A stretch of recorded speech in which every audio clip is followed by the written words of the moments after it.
So the clicker question that I want to ask you right now is, shoot, this says polling closed, now polling open. Did you commit to turning off the internet completely? Press 1. Did you commit to restricting your internet usage in some way? That is, you're keeping the internet on, but you're promising not to check Facebook or play Angry Birds or go shopping at Zappos or whatever other indulgent thing you do on the internet. If that's your case, press 2. Did you put no restriction on your in-class internet use, but you're somebody with a computer? If so, press 3. Or is this kind of not applicable to you because you're somebody who uses a pencil and paper in class?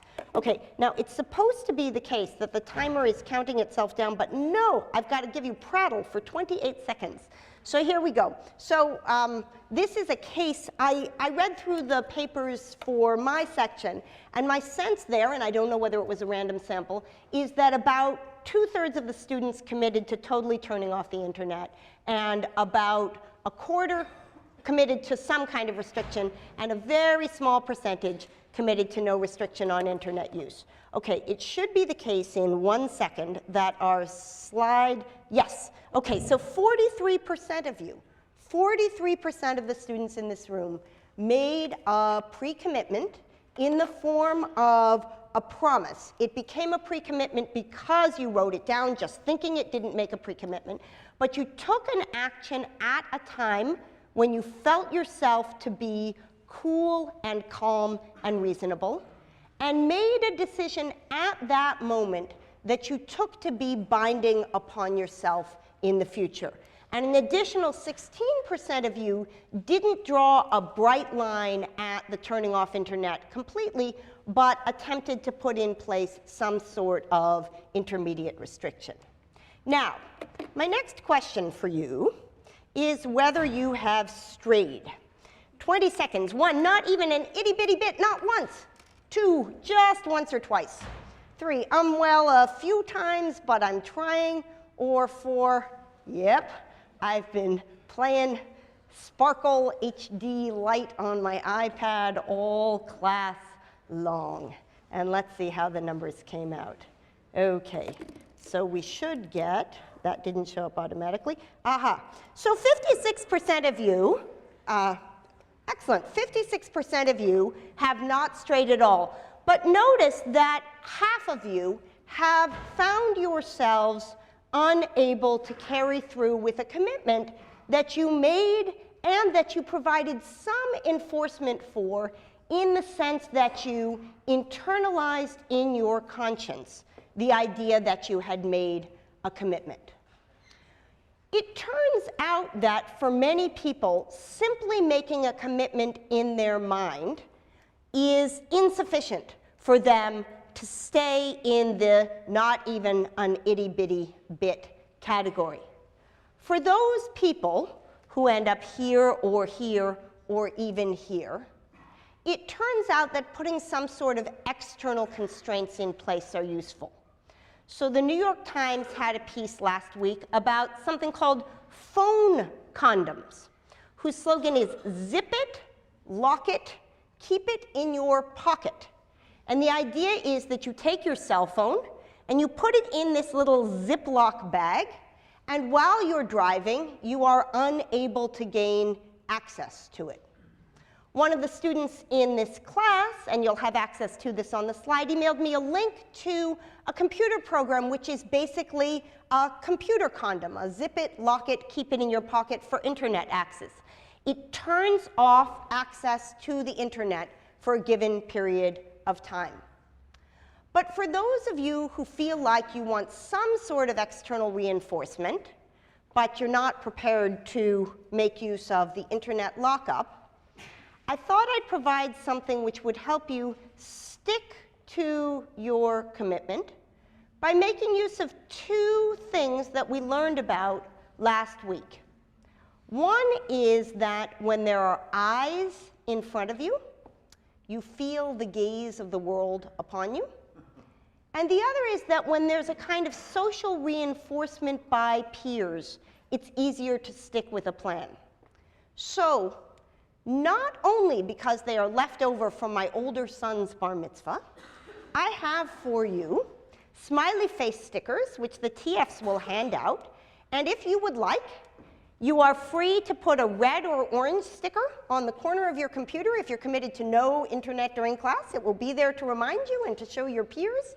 And a green or blue sticker on your computer if you are committed to restricted internet during class. So the TFs, there's 720 of these stickers, so we're not going to run out. You can just hand out, just hand them out, a little piece of them, and people can pass them around and put them there or not. We're no worse off. They were sitting on my desk since the bar mitzvah, which was in October, and I thought, here, we can make 4 points at once in a class. In fact, we can make 5, because the question of self-regulation is, in fact, the fundamental question that we are addressing in the context of the material that we read for today. So I want to apologize because today's lecture really is, in lots of ways, Dead Guys on Tuesday. I'm going to go through in some detail some arguments from Plato, and then in some detail some arguments from Aristotle. But my hope is that by doing so, I'll provide you with a framework that will allow you, when you go back to the readings, perhaps in the context of writing your papers, to feel like those texts have become accessible. So famously, as you recall, Plato had suggested that our soul can be understood as having 3 parts. That we have a rational part, which he represents sometimes as a human being, sometimes as a charioteer. That we have what he calls the spirited part, which he represents sometimes as a cooperative horse, sometimes as a lion. And that we have, in addition, an appetitive part, which he represents sometimes as a wild horse and sometimes as the multi-headed beast. Plato's suggestion is that a certain kind of happiness is available to us if we get these parts into line. He writes, one is just, who does not allow the various parts within him to meddle with each other.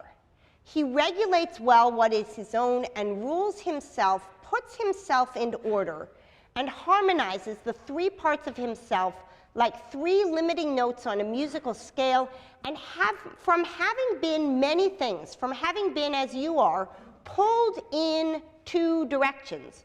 Pulled in the direction of keeping the internet off, and pulled in the direction of checking your Facebook page.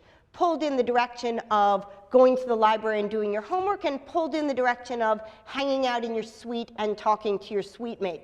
From having been many things, pulled in the direction of what reason tells you to do, and pulled in the direction of what spirit or appetite tells you to do, you become entirely one, moderate and harmonious. So the Platonic ideal of the well-structured soul is one regulated by reason, in which spirit and appetite are subjected to reason's mandates. Now, what I want to give you now is basically a 30-second, well, 5-minute overview of the plot of Plato's Republic in books sort of 2, 3, 4, 9. Okay, so the story goes as follows. Plato's trying to tell us what the human soul is like, and in honor of the weather will represent the human being like this. And he points out, as I've just noted that the human soul has 3 parts. It's got a rational part, it's got a spirited part, and it's got a part that is full of appetites, appetitive. And you can see the human being, the lion, and the multi-headed beast in Plato's famous image there. But in order to understand what is good for the human being, Socrates suggests at the end of the discussion in Book 2, which we read for last class, that the best way to understand what it is that's good for the tripartite human being is to think about what would be good for a city that is structured in the same way. What societal structures can help us understand things about the internal structures of human beings? So he proposes the famous city-state analogy, whereby, corresponding to the part of the soul that he calls appetite, are citizens of the city that he calls workers, or people who do the day-to-day work of the city and who take their joy and pleasure from the pleasures of the body and of the appetites. There are soldiers, those who defend the city and serve as its defenders in military contexts who are motivated by honor. And there are, in addition, philosophers or guardians, those who live the life of the mind. And you'll notice who gets to end up at the top in this story. So the idea is that in order to understand the 4 cardinal Greek virtues in the context of the individual, we will be helped by thinking about where those virtues can be found in the city. And we can then map what it is that we've learned from looking at the problem writ large in the context of society. We can map that onto what would be the case in the context of the problem writ small, the individual. So Plato's Socrates points out that there are 4 cardinal virtues, and you know these from your reading. The first of these is wisdom. And the wisdom of the city and of the individual is to be found in its rational part. Okay, those should be, yeah. All right. There is courage, and the courage of a city or of an individual is to be found in its spirited part. All right, they're dancing. And then there are 2 virtues, the distinction between which is important in some contexts but not for ours. And those are the virtues of moderation and justice. And the suggestion here is that just as a city is moderate and just when the relations among the people in it are proper, so too is an individual moderate or just when the relations among its parts are appropriate and proper. That is, moderation and justice involve a certain kind of harmony among the parts. So that's the Platonic picture, and it turns out that this is Plato's answer in the voice of Socrates, to the challenge that Glaucon posed to us at the middle of Book 2. You remember that we were given, at the beginning of Book 2, a 3-way distinction among goods. We were told that there are things that are valuable intrinsically, in themselves. There are things that are valuable instrumentally, for the goods that they provide beyond themselves. Those are things like money, which have no intrinsic value, but which have instrumental worth. And that there are things that are valuable both intrinsically and instrumentally. And you'll recall that Glaucon's argument, first with the claim that when we talk about justice, we make claims for its benefits in terms of the goods that it provides in reputation. Second, in his Ring of Gyges story, where he argued that if we can get away with acting unjustly, we should do so. And third, in the story of what he calls the statues scrubbed, or the inverted story, that even if you weren't convinced by the Gyges story, surely if justice produced a bad reputation and injustice a good one, that you would want to act unjustly. So those 3 arguments are Glaucon's arguments in favor of justice being something with only instrumental value. On his picture, justice is something that is of utility to us in the way that money is of utility to us. It can help us buy our way into things that themselves have intrinsic value. Socrates' argument, by contrast, is that justice is something with both of these characteristics. No doubt it is of instrumental utility. He doesn't deny either Glaucon's arguments or Adeimantus's arguments about the ways in which being perceived as just can be of use to us. But in addition, he argues that there is a certain intrinsic worth associated with having one's soul structured in the way that the just soul is. Now, I want to point out to you, to be fair to Glaucon and Adeimantus, that there's a bit of a cheat here. Glaucon and Adeimantus are working with an under-theorized notion of justice. The picture that they have is that justice is roughly acting in conformity with the regulations that society imposes upon us as considered to be meritorious, loosely speaking. Being just is roughly doing what the laws say you should do. Socrates, by contrast, goes on and gives us a much more sophisticated account of justice. But if those two characterizations are what philosophers sometimes like to call extensionally equivalent, then Socrates isn't cheating.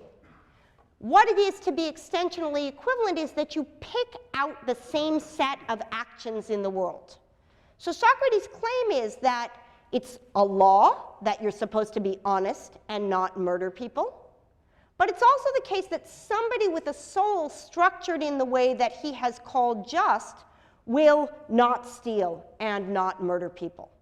It's a norm of justice that one will have piety towards one's parents, a norm of justice in the conventional sense.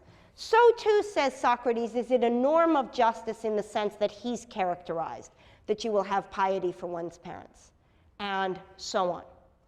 So the picture is that the notion, the more filled out notion of justice that Socrates has provided us with, accords well enough with the notion of justice that Glaucon and Adeimantus were interested in to make this not cheating. And that allows Socrates to make two kinds of argument in favor of the intrinsic value of justice. The first comes at the end of Book 4, where he argues that justice is a kind of health. Roughly, justice is to the soul as health is to the body. A healthy body is one whose parts are doing what their parts are supposed to do. Your body is healthy if your heart is pumping blood at the right sort of pace so that your brain is getting the amount of oxygen that it needs and your fingertips are getting the amount of blood that they need, and so on. So just as health is of both intrinsic and instrumental value to us in the body, so too is justice, which is the health of the soul, of both intrinsic and instrumental value to us as spiritual in addition to physical beings, where spiritual here is in a very modest sense. So that's the first argument. The first argument is an idea that presupposes that there's a way that it's good for people to work, and we'll revisit this in the context of our discussion of Aristotle. So there's a way that your body's supposed to work. The heart's supposed to do this, the lungs are supposed to do this, your knees are supposed to do this, your ears are supposed to do that, and so on. And we have a picture of what health amounts to. So too, says Plato, the excavation project that he's engaged in thinking about the city-state analogy brings out what it would be for a soul to be healthy. And it turns out that health for the soul is to be arranged in the way that justice mandates. So that's the first argument that he offers. It's an argument through something that Glaucon and Adeimantus have conceded to have intrinsic as well as instrumental utility, and a claim that once you understand what justice is, you can see the direct analogy between the soul and justice and the body and health. The second pair of arguments occur in Book 9 and concern the question of happiness. The first argument there is an argument that we'll actually hear again when we read John Stuart Mill at the beginning of our utilitarianism section. And that's an argument which runs as follows. The person who has developed the capacity for self-regulation, the self-ruler, has, along the way, because of the kinds of beings we are, also experienced all of the other kinds of pleasures. In some ways, this is like the Freudian story. We start off as a bundle of desires, and we take the things that we want without consideration of their long-term consequences for us. And over time, we come and get that unregulated bundle of needs into a certain kind of order. We regulate it first by means of praise and blame, roughly making use of the honor part of ourselves, and then we regulate it by means of reflection and self-understanding. So the person who has gotten their soul into a harmonious state is in a subjectively excellent position, because he or she has experienced all of the pleasures that the person who doesn't do self-regulation has experienced, and in addition has experienced the kinds of pleasures that are available to us only if our soul is well ordered. So all of us have experienced the pleasure of checking Facebook and playing Tetris.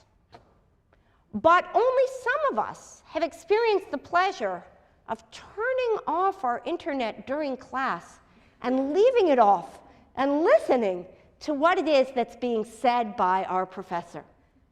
And those of us who have had the great pleasure of doing the second, says Plato, have recognized that that pleasure is a greater form of pleasure than the pleasure of angry birds.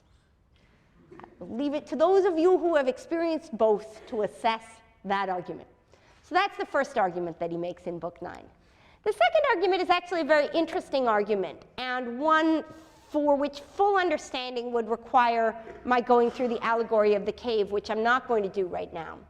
But suffice it to say that it is part of the Republic and part of Plato's philosophy in general to say that the kind of earthly pleasures that we experience in interacting with objects are in fact a certain kind of unreal pleasure.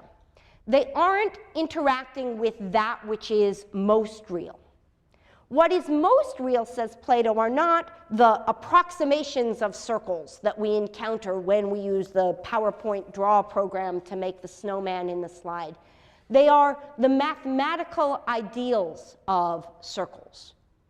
The true nature of any, of wisdom, for example, is not the wisdom that we encounter in the individuals around us, though that's wonderful, but rather the form of wisdom of which all of these instances are simply imitations.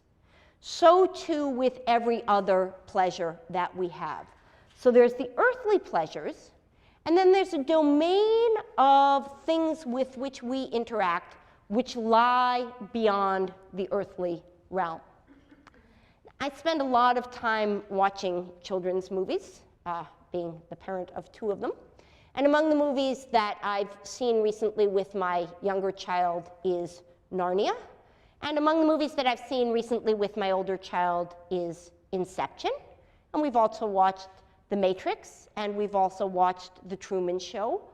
All of these are movies that make Plato's point. The gambit in each of these films is that the reality which you take to be genuine and most profound, this earthly realm in the case of Narnia, the experience that you're having right now in the case of The Matrix and so on, is in fact but a shadow of that which truly lies beyond. And this theme is in fact a central theme of almost every religious tradition. That the domain of the secular, the domain of the mundane, the domain of the worldly is in some sense unreal, and there is in addition a domain of the beyond, interaction with which provides a kind of good that is so immeasurably better than goods of interacting with the world that there's almost no comparison between them.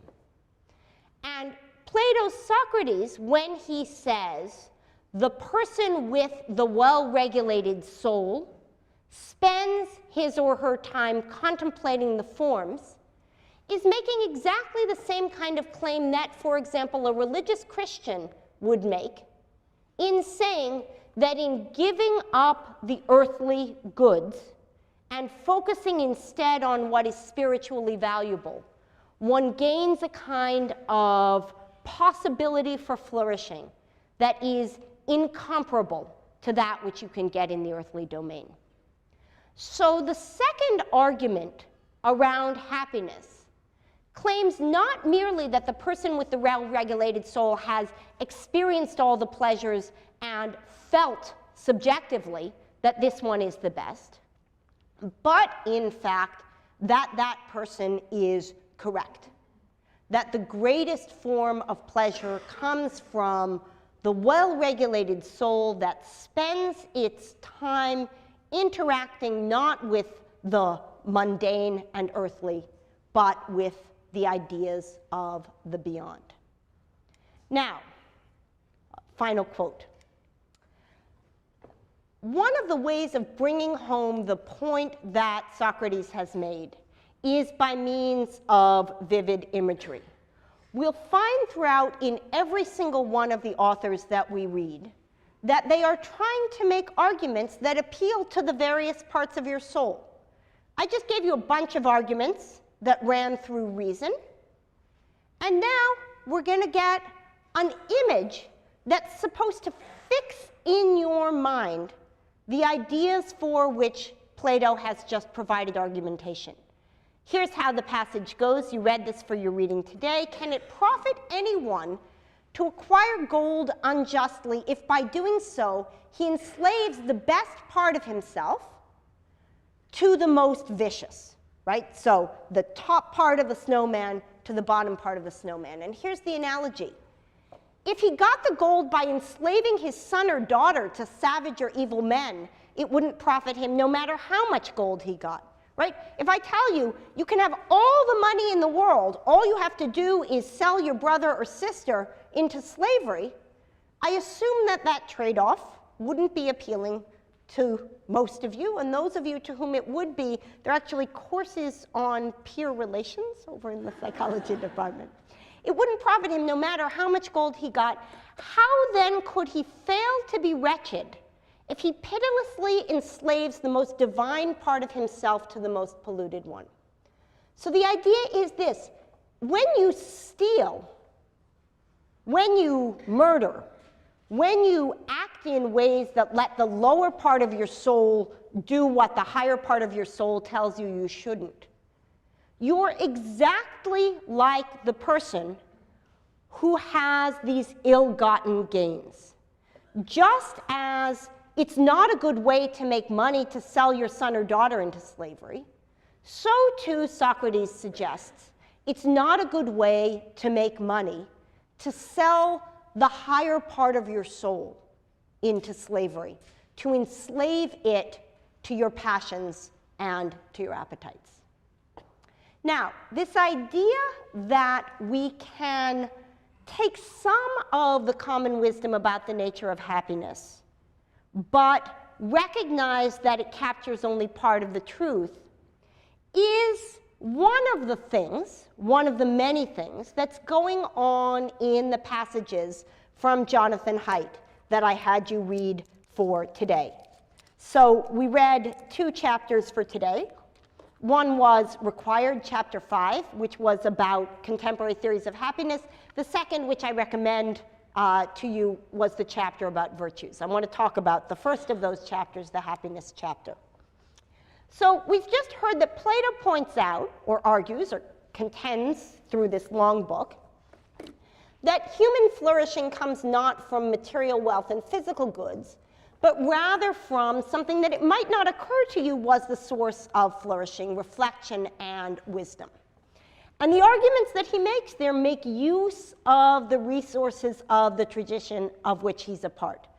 They're set in an ancient Greek context, and they use the argumentative tools of philosophy.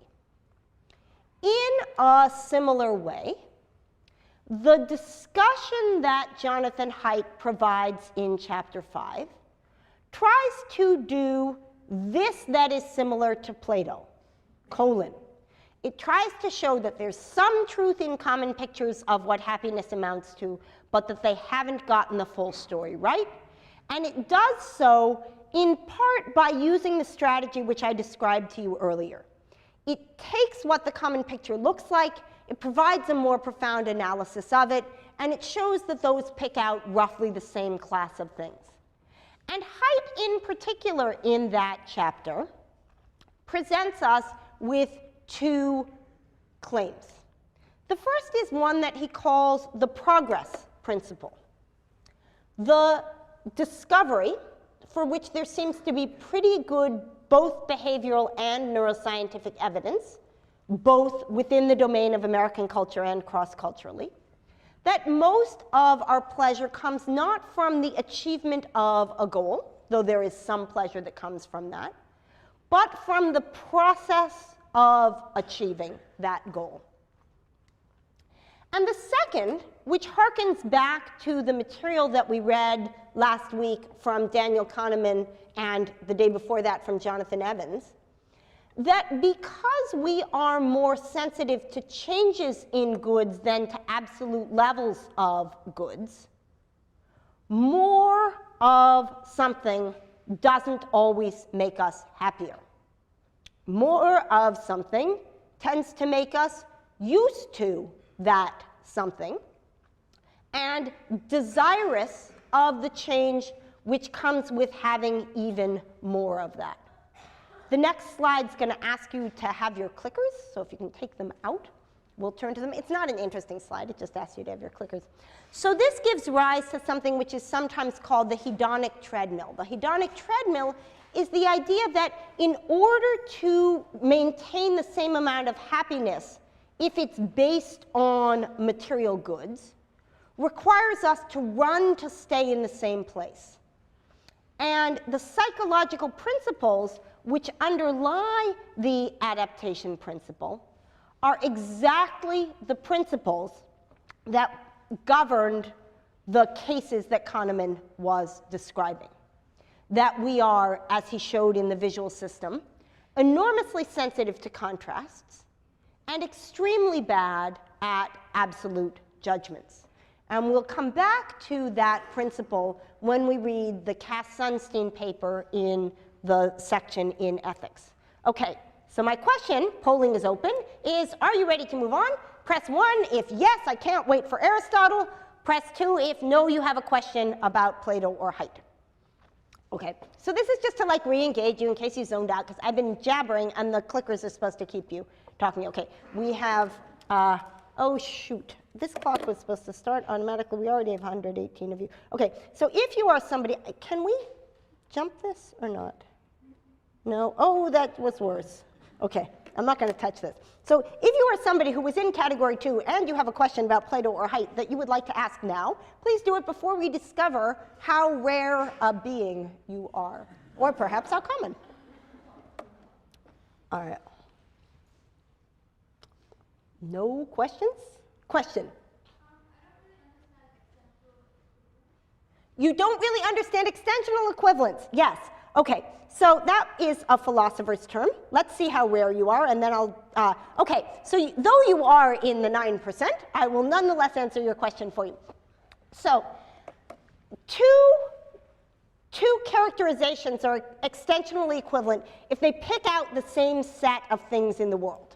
So if I say, I'm interested in picking out all geometrical figures that have 4 corners that are equally spaced from one another, and you say, I'm interested in picking out all geometrical figures that have 4 sides that are of equal length and at right angles to one another, you're picking out squares and I'm picking out squares, even though we gave different descriptions of what we're picking out.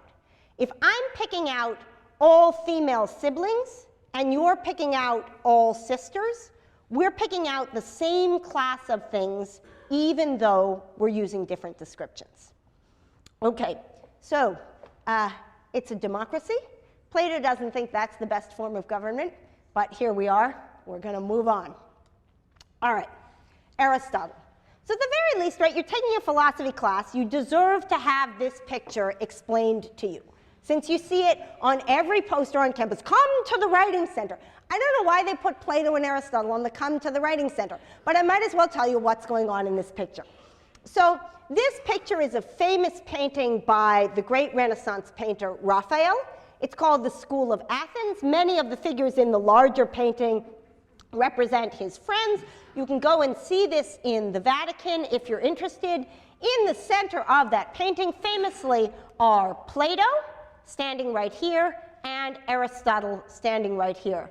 Plato is holding in his hand, you can almost read it, a book called the Timaeus, which is a book of cosmology, and he's pointing upwards. Many say because he's pointing to the realm of the forms.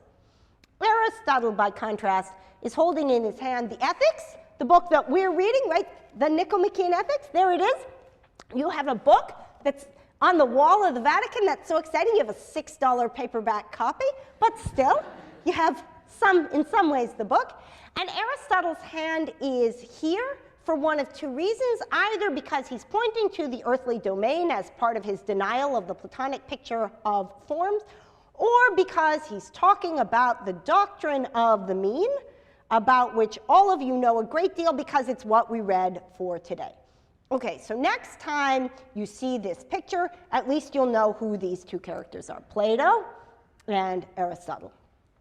Aristotle, as you know, was a student of Plato's, and the text that we read for today is, to my mind, one of the most profound works of psychology written in the last 2,500 years.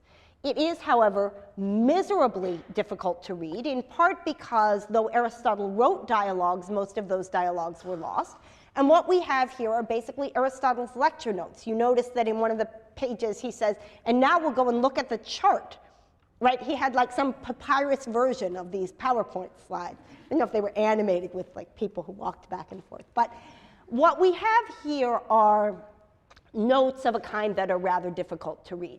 So because this is in many ways my favorite book in the whole world, much of what's going to go on in the next slides is that I'm just going to give you some quotes from it and tell you what's going on in the text.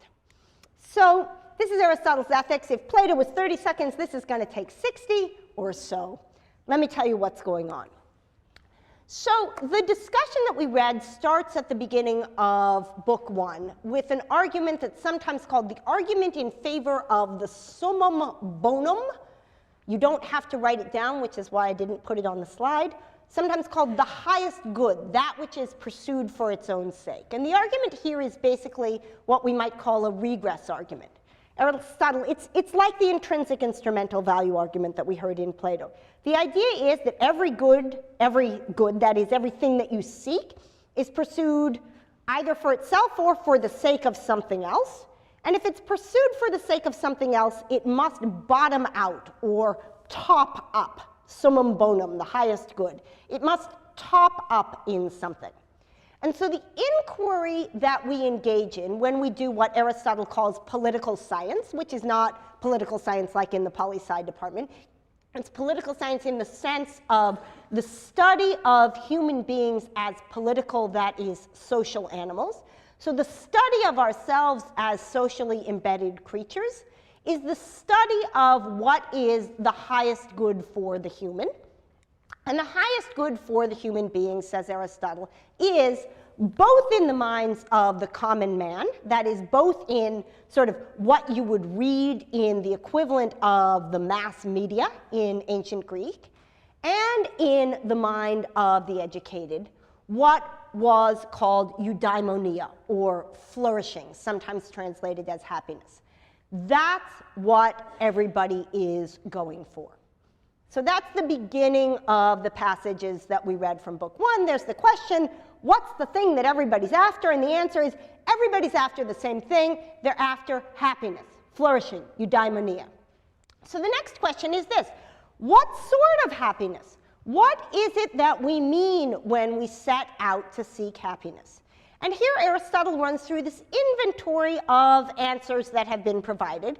And you'll notice, good student that he is of Plato's, that the taxonomy here is going to look pretty familiar. Is it the pleasures of gratification? That is the pleasures that Plato would call the pleasures of appetite? No, says Aristotle, and he gives some reasons for that. Is it the pleasures of honor? What Plato would call the pleasures of spirit? No, says Aristotle, and he gives some reasons for it.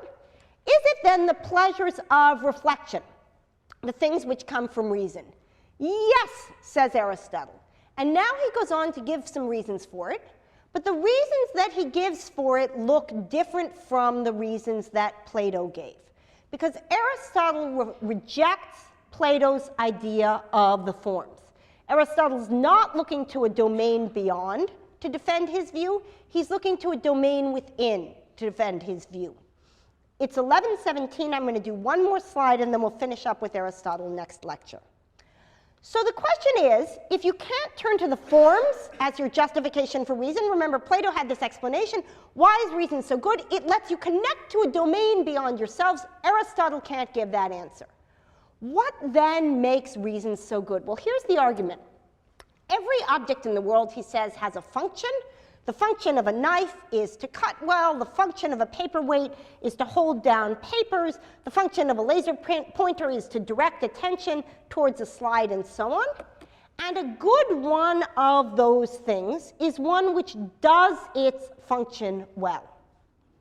Its function is that which sets it apart from other entities. So good paperweights are things that are heavy, and bad paperweights are things that are light or round so that they roll off, or invisible so that you can't find them, or too heavy to move so that you can't pick them up off your paper.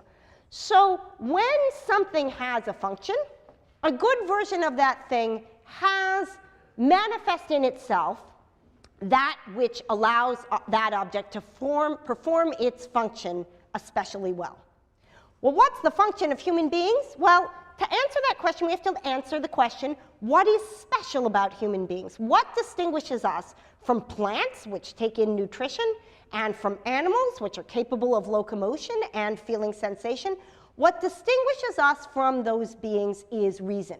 So just as knives are great when they cut well, humans are great when they do that special human thing especially well when they reason well. Reason is, he writes at 1098, the special function of a human being. What then is the human good? Well, the good for a knife is to be most manifestly knife-like, right? I mean, all those magic swords that you get in plays and movies and books, what makes them good swords? That they're especially able to slay your enemies, right? That's why the swords are good swords. So what makes you the sword of Lancelot of human beings? It's that your soul is structured in such a way that you do what is best and most completely and distinctly human. The good human being is the one that does the human stuff best of all, and the human stuff turns out to be reasoning and acting in accord with virtue. So the question that we'll turn to at the beginning of next lecture, and you're all in a position to read the punchline, in fact you should have read the punchline for today, is what does the virtue look like that makes us distinctly and most excellently human, and how is it cultivated? So for Thursday, we are reading 3 really fantastic things. We are reading selections from the Iliad, and I've given you 2 choices of ways to do that. Please look at the reading guide. You can either read all of book 1, or you can look at the context of each of the passages that Jonathan Shea gives us, and I've given you instructions how to do that. We're reading Jonathan Shea's incredible book, Achilles in Vietnam, and we're also reading Stanley Milgram's famous 1963 behavioral study of obedience paper. So we'll start with our Aristotle, and then we'll move on to our discussion of those 3 texts.